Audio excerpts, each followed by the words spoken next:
The Satanic Verses, Salman Rushdie. In 1988, Salman Rushdie released The Satanic Verses, a novel that mixed magical realism with echoes of Islamic history. For some, it was bold, provocative literature. For others, it was blasphemy. The response was explosive. Across the world, protests erupted. Copies of the book were burned in the streets. In 1989, Iran's Ayatollah Khomeini issued a fatwa calling for Rushdie's death. The violence spread beyond him. His Japanese translator was murdered, his Italian translator stabbed, his Norwegian publisher shot and left for dead. Rushdie himself went into hiding, vanishing into a life under constant police protection. What began as a novel turned into an international firestorm, a reminder that words can carry consequences as heavy as weapons. The Turner Diaries, William Luther Pierce. Published under a false name, the Turner Diaries describes a white supremacist uprising in America, complete with bombings, lynchings, and nuclear war. It was supposed to be fiction. Instead, it became a blueprint. The book spread through extremist groups,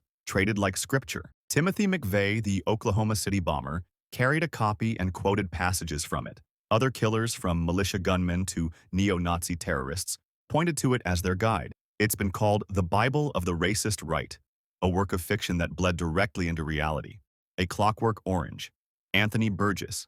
Stanley Kubrick. Anthony Burgess wrote it. Stanley Kubrick filmed it. And then came the backlash. A Clockwork Orange depicts gangs of young men committing what Burgess called ultraviolence, murder, assault, and rape, set against a soundtrack of classical music and stylized imagery. The artistry blurred the line between critique and glamorization. Soon, headlines linked the film to real-life copycat crimes. Judges, journalists, and politicians blamed Kubrick for inspiring assaults and even killings. The director himself became alarmed. He withdrew the film from British cinemas, effectively banning it in the UK for decades. It returned only after his death. The Killing Joke. Alan Moore and Brian Bolland comics aren't always kid-friendly. The Killing Joke pushed boundaries in ways that still divide readers. In it, the Joker shoots Barbara Gordon, Batgirl, leaving her paralyzed.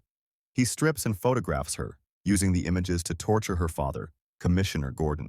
The scene is infamous. Critics argue it reduced Barbara to a plot device, sacrificing her for the sake of giving Batman and her father more pain. The comic is hailed as one of the Joker's defining stories, but it also crystallized a larger debate: how women in comics are too often brutalized just to advance a man's storyline. Decades later, the controversy still lingers, and the book remains both iconic and deeply troubling. Cannibal Holocaust, Ruggero Deodato. In 1980, Cannibal Holocaust stunned audiences with horror that felt too real to be fiction. Shot in a gritty, documentary style, it followed filmmakers encountering a brutal Amazonian tribe. What made it infamous wasn't just the gore, it was the blurring of lines between movie and reality. Viewers believed they were watching real killings. Police arrested the director on suspicion of murder. He had to produce his cast in court to prove they were alive. But some of the violence was real. Animals were slaughtered on camera, captured in stomach-churning detail. The film was banned in dozens of countries, labeled obscene, and denounced as cruelty disguised as art. Yet it also became a cult classic, one of the most notorious video nasties in cinema history, Salò, or The 120 Days of Sodom. Pier Paolo Pasolini's Salò may be the most infamous final film in history. Inspired by the Marquis de Sade and set in fascist Italy, it depicts the systematic degradation of young men and women at the hands of authoritarian rulers. Torture, humiliation, sexual violence, nothing is spared.